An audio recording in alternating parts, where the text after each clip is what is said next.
So bubuksan natin tong multi-cab compressor. Actually, pareha siya sa multi-cab. Denso. So ayan, denso siya. Tapos ang rotation niya, arrow dito clockwise. No? 12 volts. 12 volts nakalagay. So ang liit-liit niya compressor sa lahat ng hawakan ng compressor. Ito ay napakaliit. Code ng compressor SV07E. Design pressure, high side 3.53 MPa, low side 1.67 MPa. Made in Japan, AC134A Freon, ND oil 8. Pang piston type ng Denso na compressor. So buksan natin siya sa loob at nakita ko yung compressor oil niya. May halong tubig, no? So ayan, no? Napaka-compact na compressor. So 10mm bolt.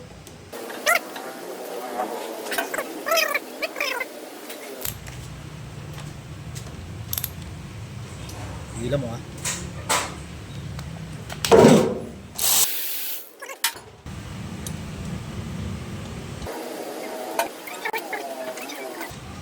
Kasag. Right there. Shit.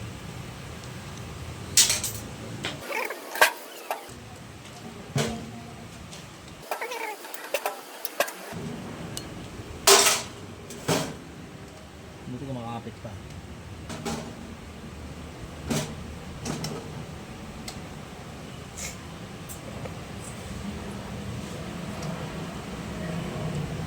Ito, hindi pwede linisin, matatanggal yung grasa sa loob. Kuha mo, punas-punas lang yan.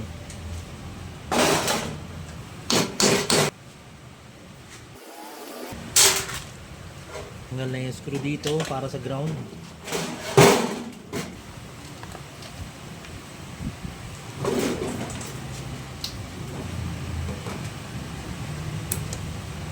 Tama? Yan yung trabaho niya para bumukas yung lock at mawala sa groove. Sangat. So this guide goes here, just like that, and you install it back.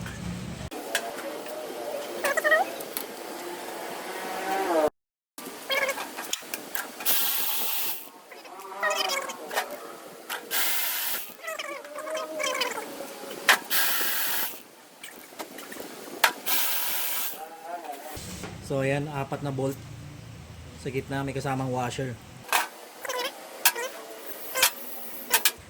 Dito naman Torx.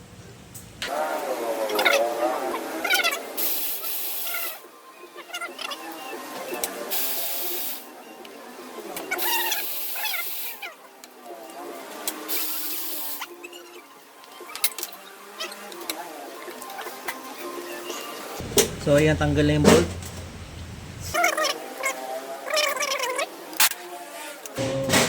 Tanggal na. So 2-piece lang to, 2-piece design lang. Nababaklas lang yung harapan.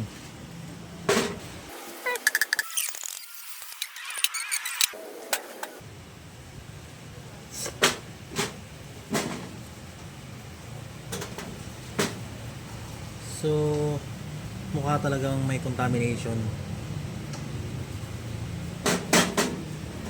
So O-ring lumaki na. Pinangina. So problema sa O-ring na to, lumaki. So yun, lumaki na.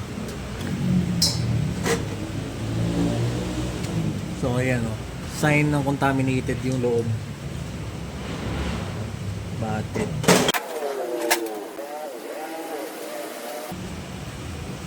Ito lang ko, relief valve lang to pag overpressure. Ito yung baba ng compressor at ito yung itaas.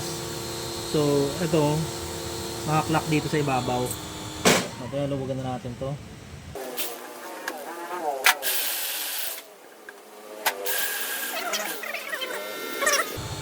Ayan. Ayun, nabunot. So ang clocking nito, yung may parang letter A papunta sa ibabaw. Rotary pala to. Rotary types.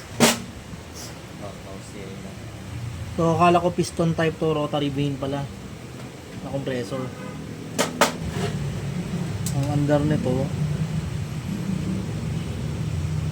ganyan.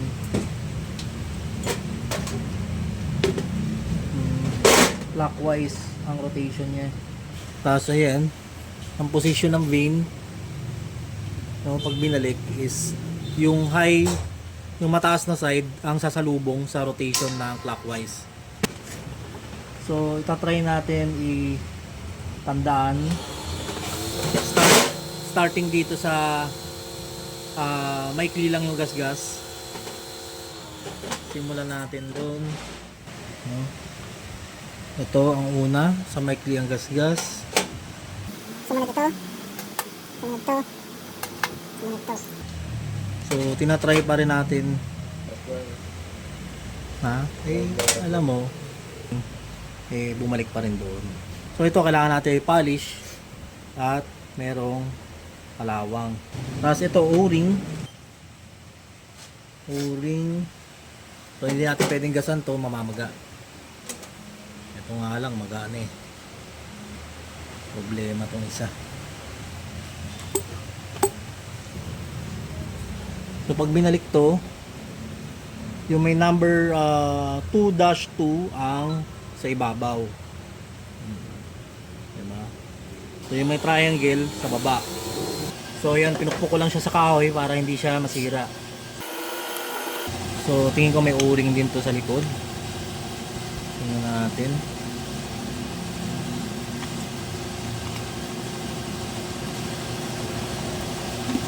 Yun, O-ring nga.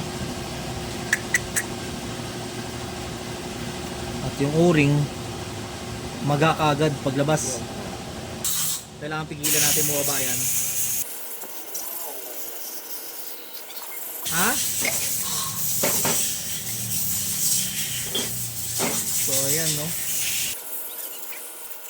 Ang laki kaagad. So pag na-expose siya sa hangin, ang laki kaagad. So ito ang problema ko dito. So sana makakabili ng O-ring na ganito kalaki. So ayan, mukhang nabenta sa akin contaminated bad trip. Magkano din to? Busit.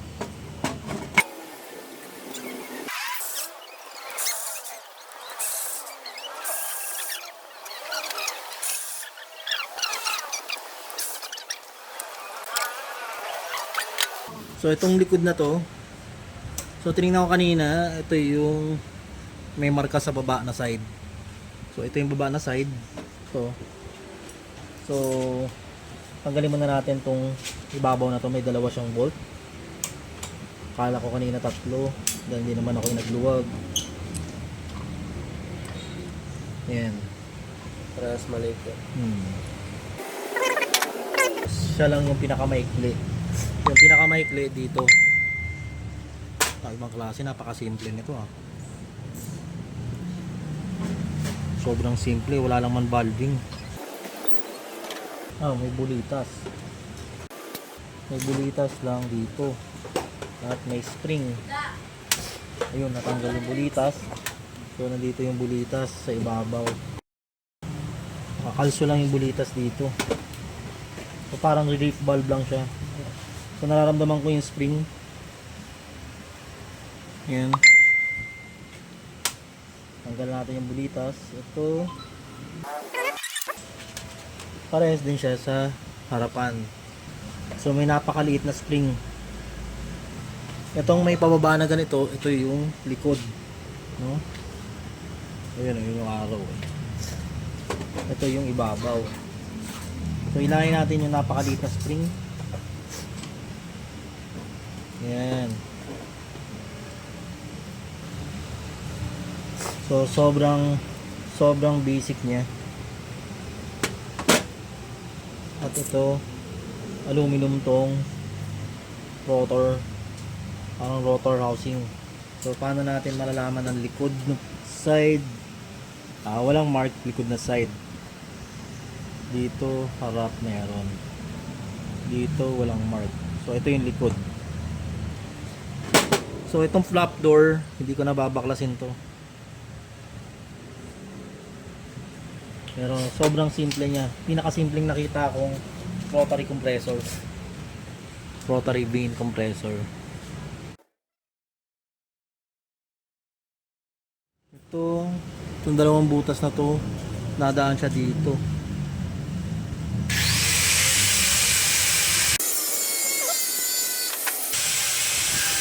So ayan, linisin muna natin. So re-repolish natin to, yung shock.